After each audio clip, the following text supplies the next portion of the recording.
Okay, so this has been a long time coming, but I'm finally going to take some time to go over some of the publications that I collect. Here are the ones that we currently have with us. So there are 3 different Life magazines, 2 National Geographics, and 2 Post magazines.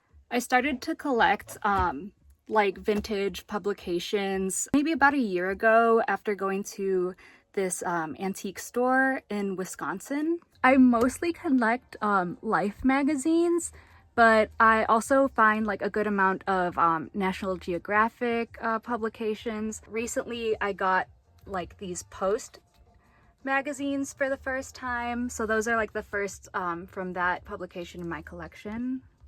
What draws me to these vintage publications specifically is how they are these time capsules to the year and the time that they were published in. I like to do the 60s, 70s, 50s as well. National Geographic used to have a very different cover design. This one's from 1953. This one is from 1988, so it's actually the 100th year anniversary of the publication itself. And then both of these are from 1962. Besides being able to go through these and feel like you're taking a look into the past directly, in school you learn about primary source materials in your history classes and that kind of thing. I know that there are other people, I find myself in this boat, that in school I didn't love being in school. It was fine, but you just kind of get through it. I've kind of grown to understand the importance of a primary source material. So yeah, shout out to those social studies and history teachers for planting these seeds in our heads, even if we don't really come to appreciate them or kind of understand them more until later in life. Today I'm going to be going through this Life issue from 1968. The 3 things that I'm going to touch upon are the politics that are presented in this, what the culture looked like and how that is reflected, and also the advertisements, which basically ties in with the other 2 as well. And one more thing before I delve into this issue of Life is that one of the biggest things that I've taken away from going through a variety of these vintage publications is the evolution of reporting in our media today. It's very interesting. I can get more into that another time. One of the prominent topics that is covered in this issue of Life, which is pretty obvious from the front cover, is the death of Senator Robert F. Kennedy Sr. You open it up and this is what the table of contents looks like.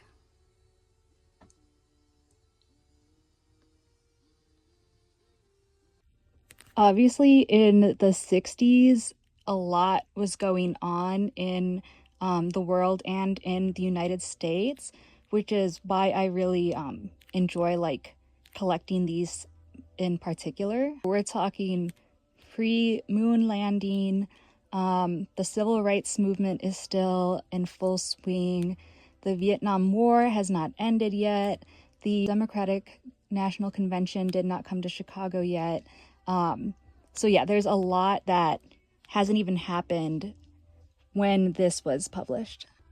It starts with a blurb kind of memorializing the late Robert F. Kennedy. Begins with mentioning the death of 2 Kennedys and a king. Yeah, the Kennedys definitely went through it as a family. It speaks more to that further on. It speaks about a climate of violence. It speaks about some specific timely issues of that. So what is going on in the Middle East, specifically in Palestine, Jordan, Egypt, Israel. The Vietnam War obviously comes up a lot, as well as the Soviet Union. During the Vietnam War era was the rise of television, video reporting, and that really changed the landscape of politics, journalism, you were seeing the violence like directly on your TV screen at home. So this paragraph, the Vietnam War has been our most vivid daily exposure to violence, and the nation's eagerness to stop it comes less from any political appraisal of the ends than from a moral revulsion at the means. We don't love violence all that much. Student rioters invoke Vietnam for defiance of authority, and their own actions often become provocation to violence. It's funny that they say their own actions, given that it was like this, rising anti-war movement. They're kind of justifying the violent reaction that they had to the student protesters. LBJ is quoted saying, "Let us purge the hostility from our hearts and let us practice moderation with our tongues," which is very bold given the reality of the Vietnam War. Like I mentioned, the Soviet Union comes up a lot. The cool thing about Life magazines is how large they are.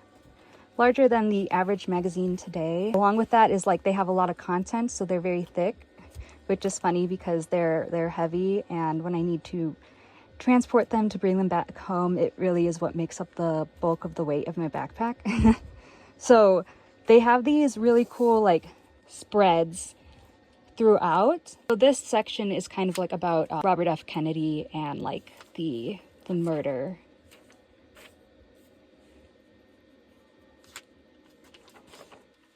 So this is like literally him after being murdered. And yeah, that's the crazy thing also about like these vintage publications. There wasn't the same amount of sanitization, for lack of a better word, that I can think of right now. These publications were a lot more graphic and real and gritty.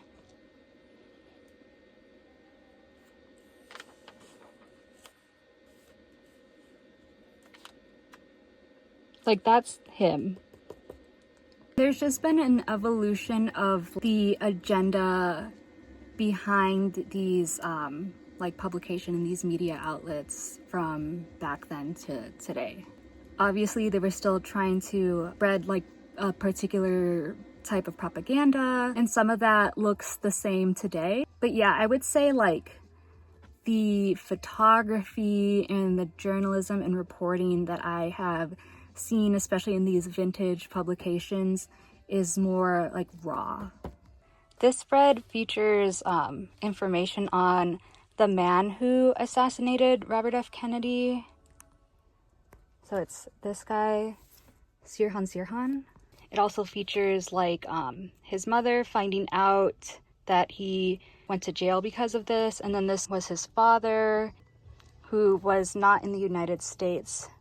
Sirhan and his mother were in Pasadena, California. His father returned to Israeli-occupied Jordan. Boo!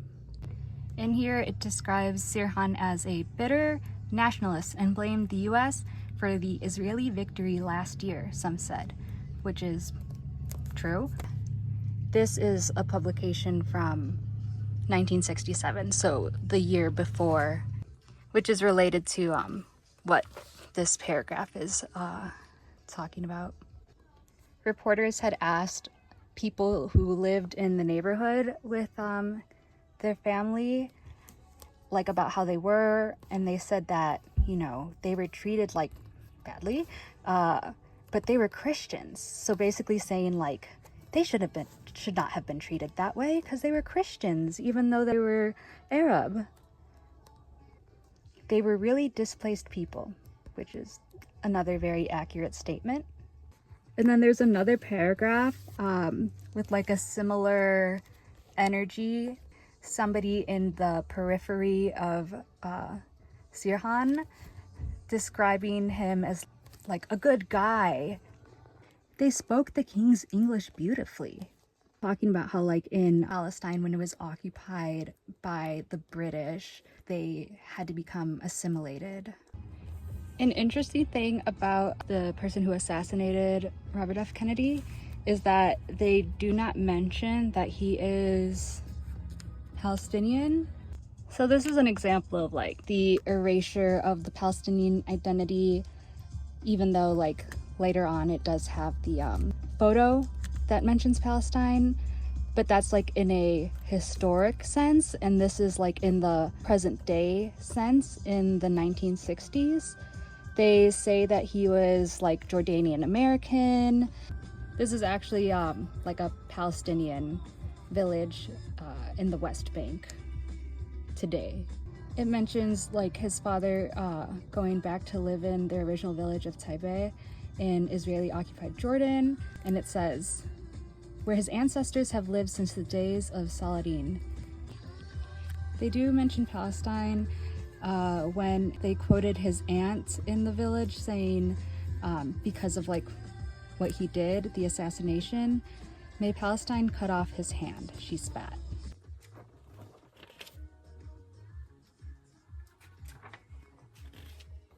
There's an article in here about the presidency, and this is a quote from LBJ. In a television speech, the president expressed his sorrow at Senator Kennedy's death and, in a burst of emotion, said, "Let us, for God's sake, resolve to live under the law. Let us put an end to violence and to the preaching of violence," which again is very bold coming from the president of the United States, a war criminal. The Vietnam War was going on. And in relation to that, this article here highlights a book titled The Violent Peace. So apparently these two authors, they pulled a lot from Life magazines. Their project required reading millions of words in dispatches sent to Time and Life during 23 tumultuous years. This article begins, in Korea in 1951, a peasant woman, her stolid face masking her fear, flees the fighting. In India, a fanatical Hindu mob murders a little Muslim girl. In Colombia, guerrillas massacre a whole village. These and similar scenes from recent years are pictured and described. These and similar scenes from recent wars are pictured and described in a powerful new book, The Violent Peace, an anthology of journalists' eyewitness reports compiled by Carl and Shelley Maidans, who are themselves experienced combat correspondents. It goes on to talk about how there have been 53 wars since 1945. Gee, I wonder what country was heavily involved in that. And then the next page, part of the same article, goes on to talk about like France seeking peace after 7 years of war in Algeria.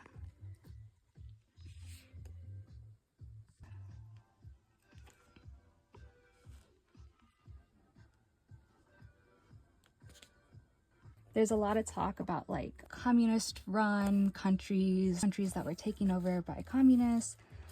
One of the most interesting things that I came across in this edition of Life is this photo.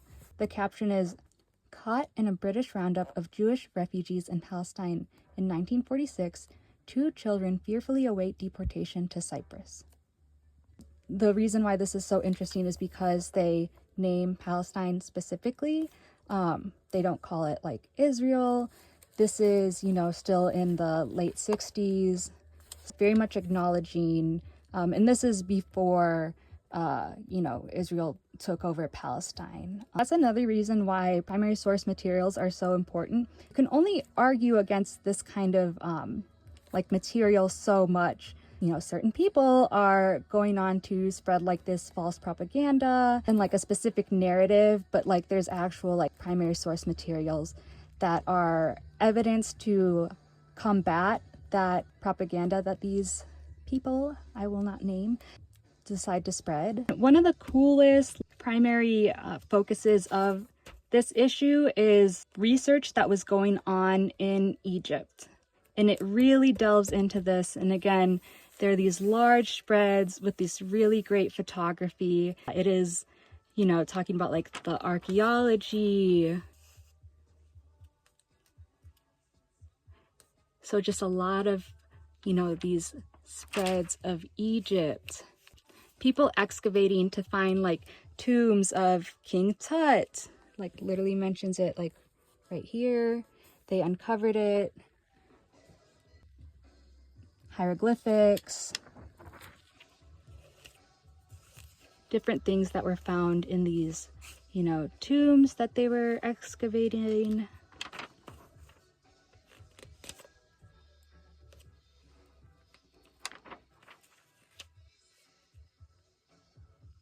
This paragraph is particularly interesting because it says, until some 30 years ago, Egyptology was monopolized by Europeans and Americans, and Egyptians served largely as laborers or apprentices or as official government representatives.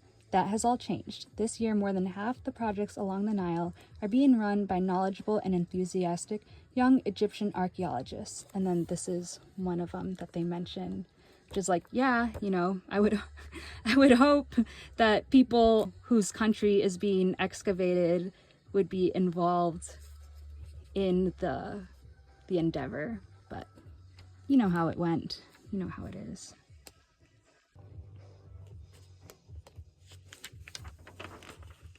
Like, look at this insane, massive, full color spread. The lights, the cranes.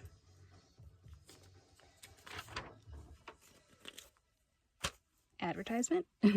And then some like more background historical information from the same article about like people who plundered the tombs. An advertisement to break it all up. So yeah, then at this point it's like these bits of the article in between these large spreads of advertisement.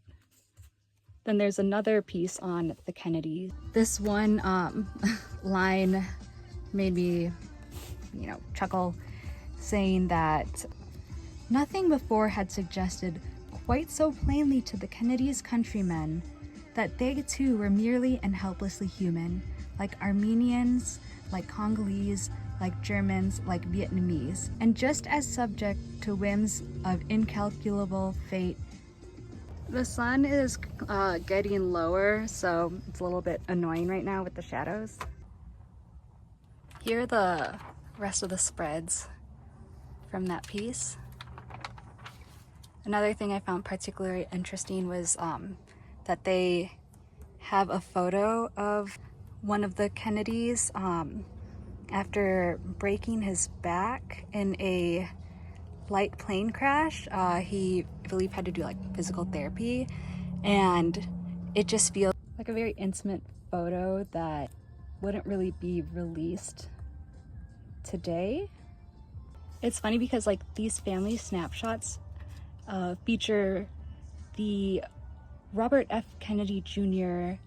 that we know today as the Maha Man. So that was like an overview of the more exclusively political stuff. Now I'm going to show things from the issue that reflect what the culture was like in the late 1960s. You know, racism, sexism, all of the isms. You find a lot of that in these vintage publications, which goes to show, you know, how much like insight it can offer. It's a lot more openly racist specifically than one might think. I do have issues that represent more of that like culture, but this one isn't one of those, and in the future I'll be, you know, sharing more of these vintage publications. Some of the issues of life, the letters to the editors are like really funny, especially ones from like the 30s, 40s, 50s. It'll be like people writing in that they're like so offended by something that is just completely normal to us nowadays. Here are some of the letters to the editor from this publication. It seems there was a piece in the last issue that people are responding to titled "The Humanistic Heartbeat Has Failed."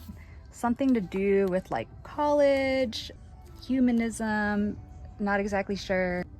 Sirs, of all the intellectual hogwash, whatever happened to the precept that college is a place to learn and prepare so that the student will be able to meet conditions and earn his way in the world? It's funny given the state of higher education in our country today. This one says, "Sirs, the humanistic heartbeat has not failed. It has never been a success. Can Professor Billington really believe that bloodshed might have been prevented in our race riots by any amount of literary and historic exposure to the passions involved? The espoused theories of all the humanists would not have saved one drop of blood. Mildred. I beg to differ, Mildred. I would argue against that. Oh, this one's funny because it's an example of how like, every generation, you know, critiques the one that follows, especially kind of the technologies that come about in that time. Some are valid critiques and others are not. But this one says, sirs, even though a good college may be indispensable to acquiring a liberal education, most of it is acquired through personal effort. Perhaps the student's reaction reflects their being raised by a TV set.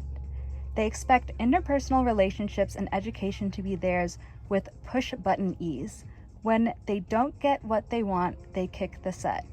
This is really funny. You've had generations that were like critiquing books, radio, TVs, computers, social medias, and again, some of which are valid critiques and others that are just like funny to look back on. In this short section, a couple people are replying to an article that's about like how back in the day, movie stars and people used to have, you know, really authentic looks. And they, you know, reference Humphrey Bogart and Joan Crawford, Fred Astaire. Where have all the beauties gone? It's funny because we do see that like similar sentiment today, especially what people call social media face. There's a section that's responding to a article about like Paris riots at the time. This is like part one of a multi-part series. For the first time, the story of an adoption from pregnancy to placement. It's like, you know, like it's in 1968. There's still a lot of taboos around reproductive health and all of that. So this is part one. The other parts are like in subsequent issues. An unwed mother gives up her baby. And I guess they interviewed a young woman who ends up becoming like a single mom and gives up her child for adoption. It's a very like lengthy piece, especially because it goes into other issues. It's kind of like dispelling a lot of like myths and thoughts that people may have around, you know, adoption, single motherhood, etc. The final like article of this issue, it's about education, and this is like one that really speaks to the culture surrounding the civil rights movement at the time, and it's titled Making Prejudice Impossible. It's talking about like a intentionally integrated like school. It basically talks about how it's important to, you know, not be racially segregated, conversations that will come up in the classroom and how they navigate it differently than being like, you can't say that, or like, yes, this is true. This is quite a pull quote, so I will go to the section where it comes from. One of the children is asking like why Black people specifically steal coats, and then like all of the children kind of like ask the same question. I guess the teacher is Black and she's saying I don't, which kind of brings the classroom to like a silence. And then after that silence, one of the kids said, but you're not that, you're a grown-up. Then the person talks about like, you know, hard to imagine or hate to imagine how that would be handled in other classes, pushes back against the like, we don't see color thought. But yeah, this one's a really interesting piece. And last but not least, we have advertisements. If you've seen Mad Men, you'll feel like, you know, this is just straight out of Mad Men. Did Don Draper write this? Did he make these?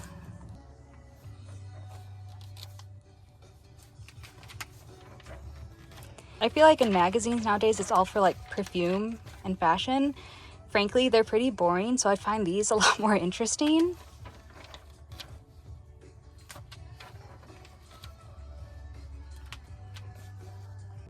Oh, one like short movie review that was included in this is really funny. It's about War and Peace, and the reviewer is like not happy about it. He's like, this sucked, way too long. How could you even like try and make a movie based on this book? It's so disappointing, etc. So that was pretty funny.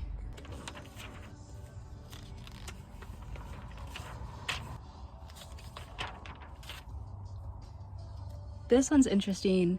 It says lost, tired, hungry, and it's an advertisement for a travel guide, which we do not have those anymore. They're at like a telephone booth, so that's really interesting.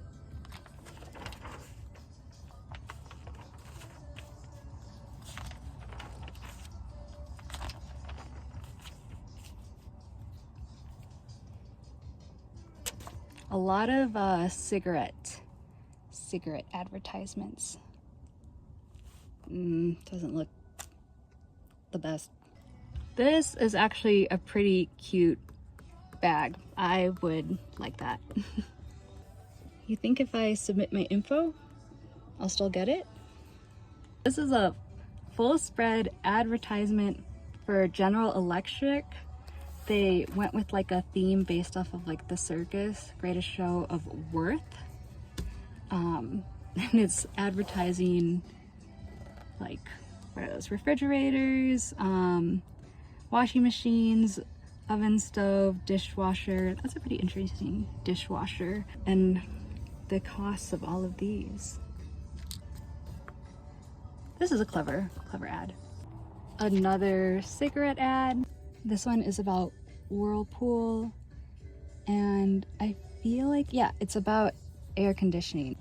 Here's kind of like an overlap between politics, culture at the time, and an advertisement.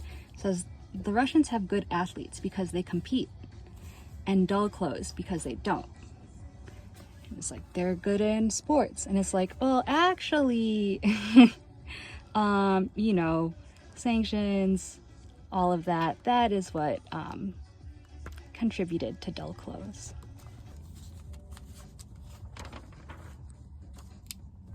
More cigarettes. This is funny. An AT&T ad. Ever hear a smile? Listen carefully next time. You call someone you love. Long distance is the next best thing to being there. You think Peggy wrote that?